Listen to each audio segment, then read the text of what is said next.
Everyone, welcome back to Wigan Fan TV. This is our first attempt at a match preview, but straight away it's going to be a completely different match preview. So I'm delighted to say that I'm joined by the general manager of London Skolars, Simon Fox. Simon, thank you very much for joining us tonight. Thank you for inviting us, Sean. Not a problem. Simon, first of all, we'll touch on the game on Friday and the importance of that to the Skolars. You're the general manager. Can you just maybe explain a little bit what that actually means in terms of your job role? Yeah, it means we're busy, but it's a jewel in our crown, to be honest with you, Sean. I mean, there is no bigger name in the British Rugby League game than Wigan, and to have the opportunity to play Wigan in the City of London, it doesn't come by too often, and it's a real pleasure for us to do that. In terms of the impact on the business, let's be honest, it's great for us from a monetary perspective.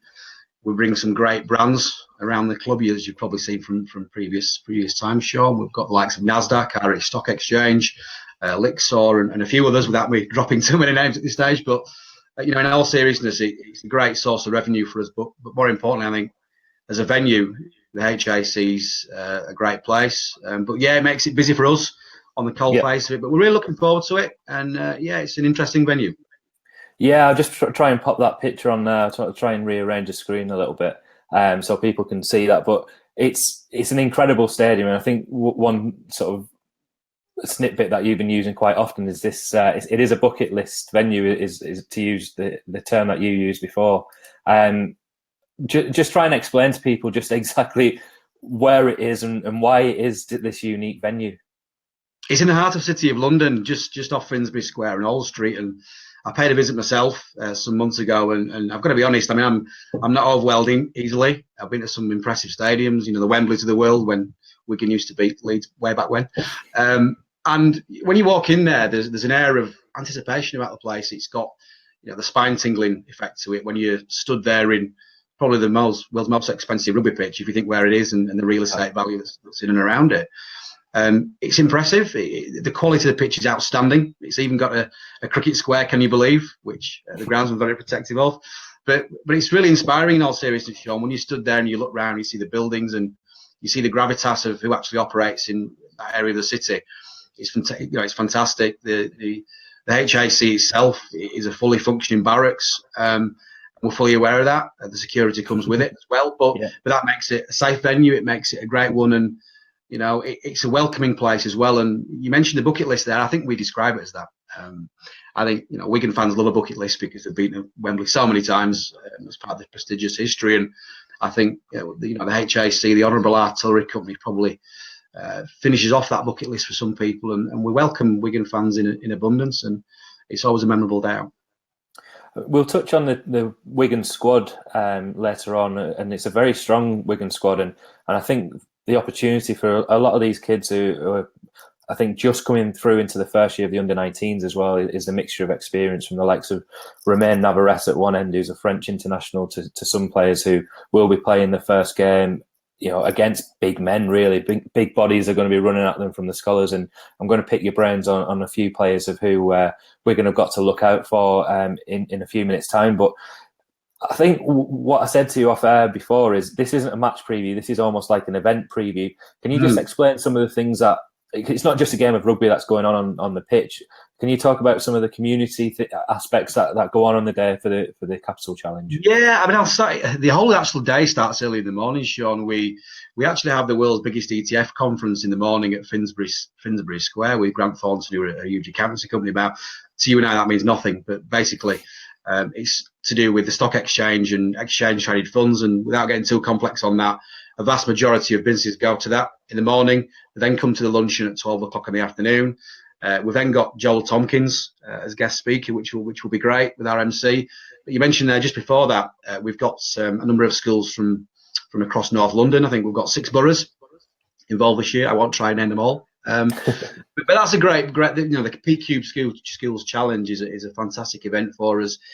It brings young people from Haringey and Islington and all these areas to a unique venue that we've already mentioned. And when those young people can actually step outside the classroom, they can go to a venue where the heroes are playing. And they are heroes now because we've been in there enough with the players, and they kind of get to see what they can aim for in life in some respect. But when you can go to the venue like the XIII and be part of this phenomenon, you can see the sort of chest puff out a little bit, and the parents are there, and it's a great occasion. So what you're saying there is absolutely correct. It starts early in the morning with a financial-based conference that then rolls into a big community day, a lunch, Joel Tompkins speaking.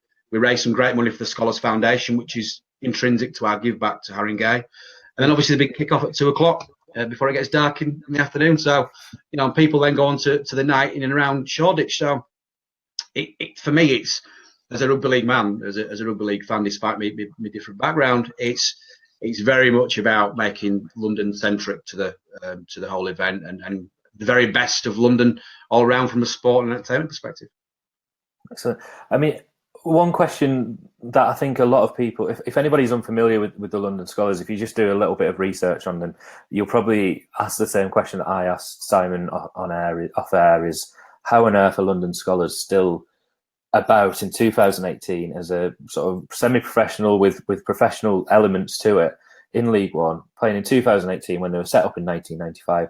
It's just, when there's so many clubs that have gone, they've arrived, they've gone, the Crusaders, whoever else, how on earth are London Skolars still about? What is it about the Skolars? I get the feeling that it is this sense of community that came from the scholars, the university students that were playing.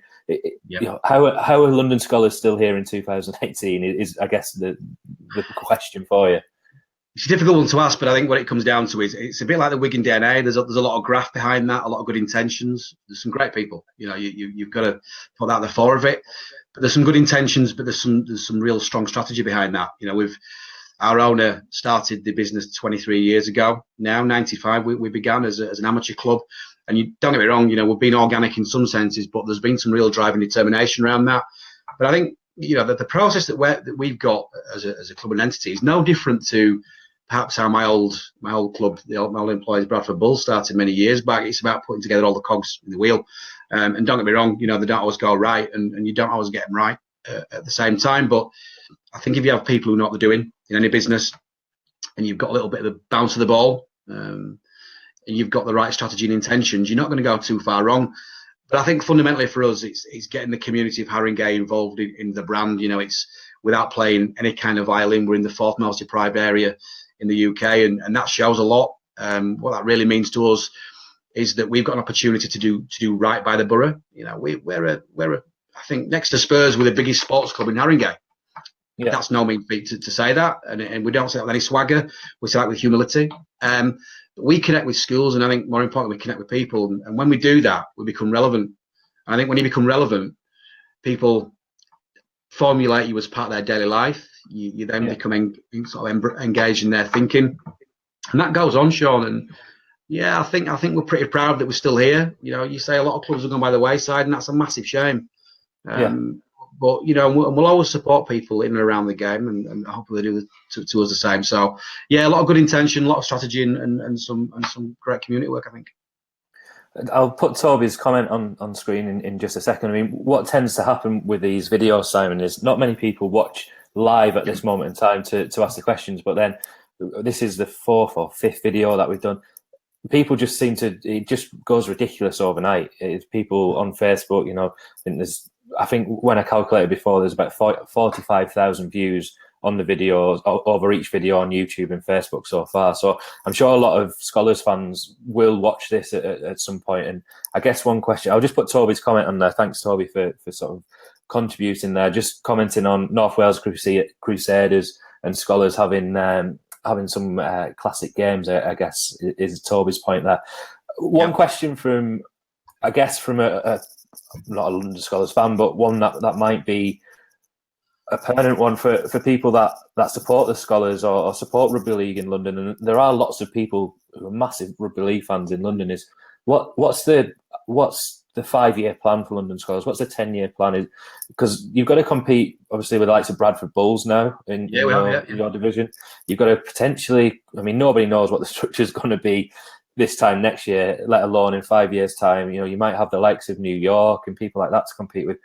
What is London Skolars' ambition? Is it to get towards Super League? Is it to be a good community club but lower down the table? No, the first one, Super League, without question. If you don't have ambition, then we're probably in the wrong game. We absolutely have ambition to be in Super League, and that's a valid ambition, I think, for us.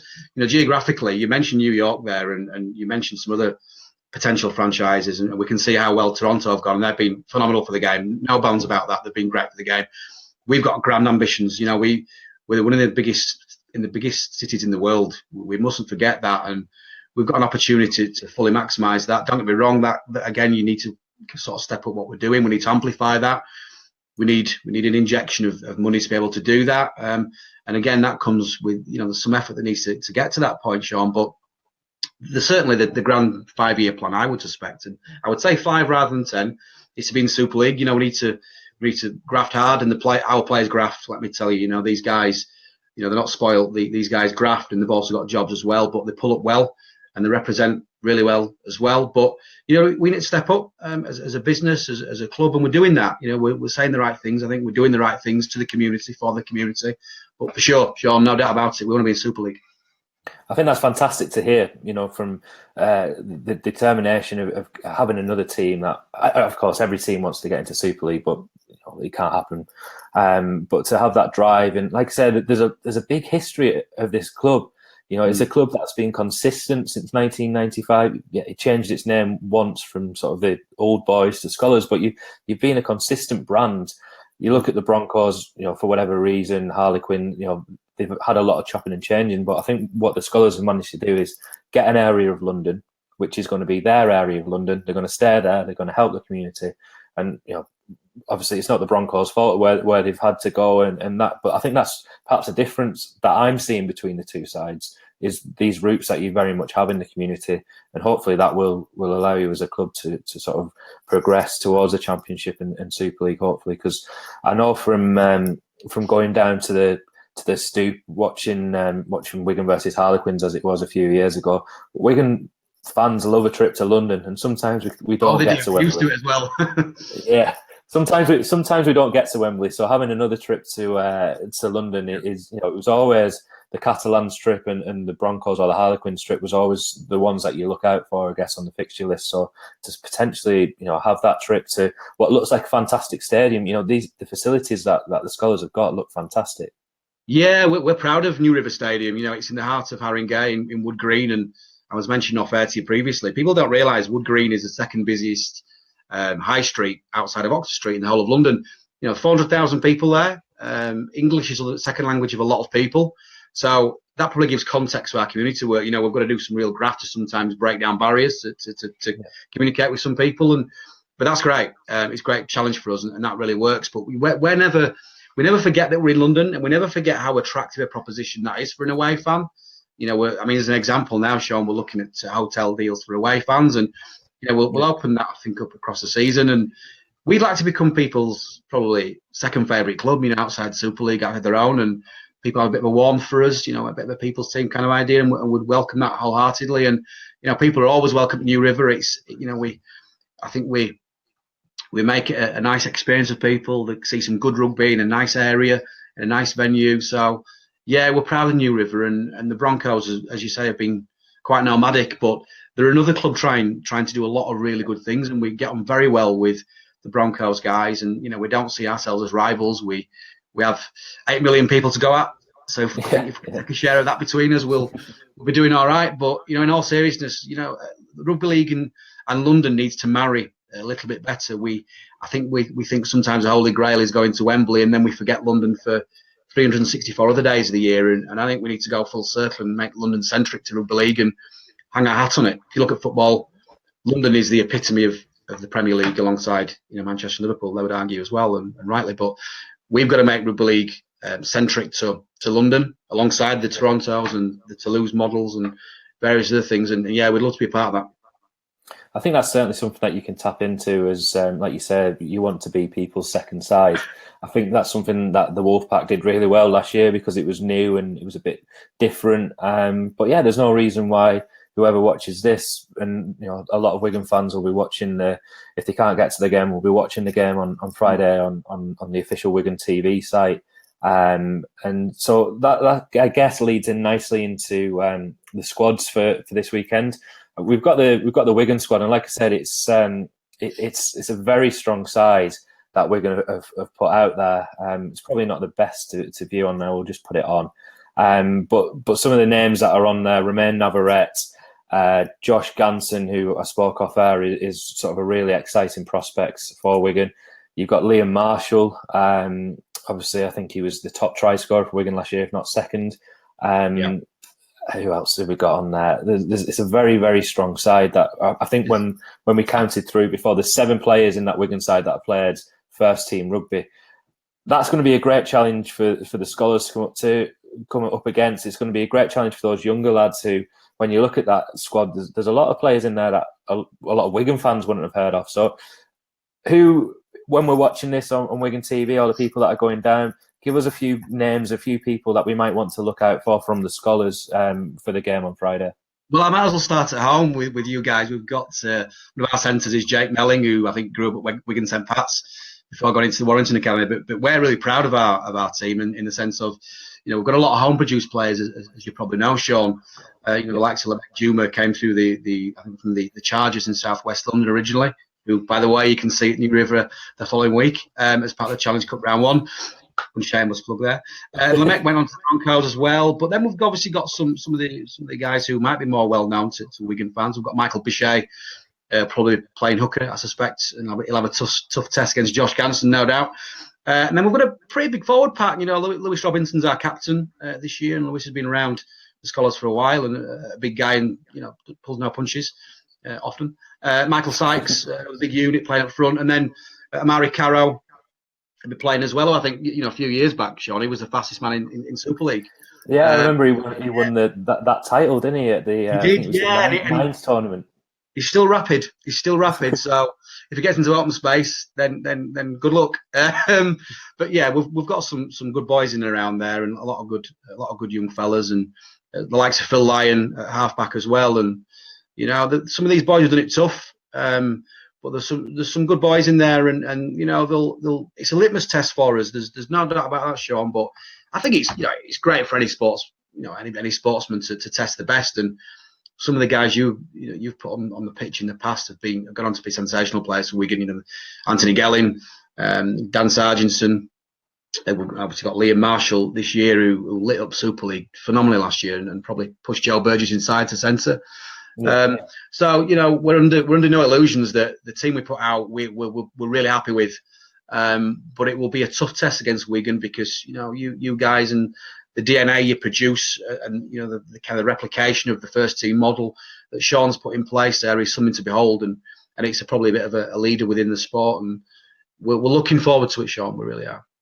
Excellent. I think it must be obviously a big occasion for the Scholars players to come up. Yes, you might not be playing household names, but I do genuinely think this is the strongest Wigan side that they've sent down to the Capital Challenge. Such as they've got the game on Sunday, and they've announced a really strong squad to face Lee.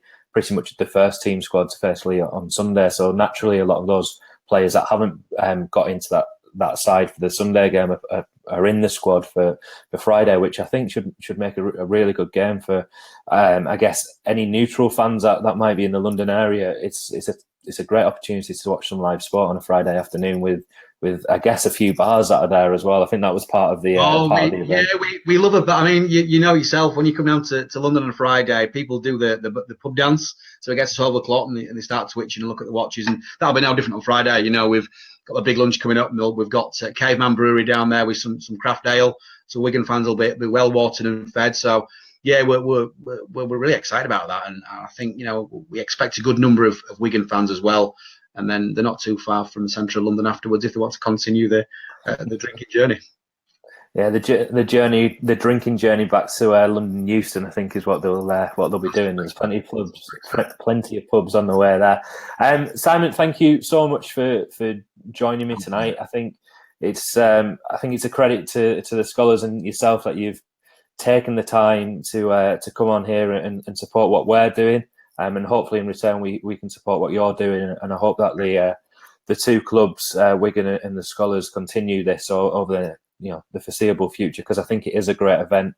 It's at a time where you're deprived of rugby league, and it's a great place to go and watch it. So if there's anybody that does get a hold of this video over the next few days and you're too late to perhaps get down to London this weekend, I would maybe pencil it in for next year if this event does hopefully go on again next year, because it is something that you will go to.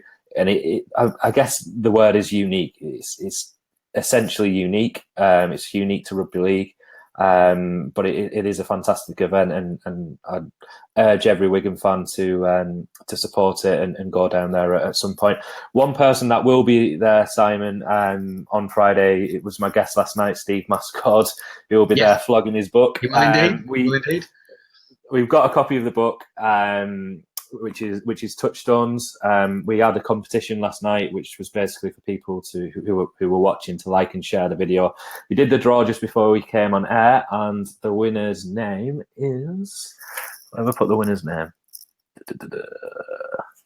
Neil Ormshaw is the winner. So Neil, I'll get in touch with you on Facebook. But thank you for watching. And Neil, you've got a copy of Steve Mascord's Touchstones on its way down in the post to you. Simon, again, thank you so much for joining us. Hopefully it's a great game for you on Friday, and you get from it, both on and off the fields, what you're looking for. And I'm sure at some point a lot of Wigan fans will be looking out for the Skolars scores throughout the season, and we wish you the best for the up-and-coming season. Thank you, Sean. Appreciate it. All the best to you guys as well. Cheers. Thanks. Thank you. Take care.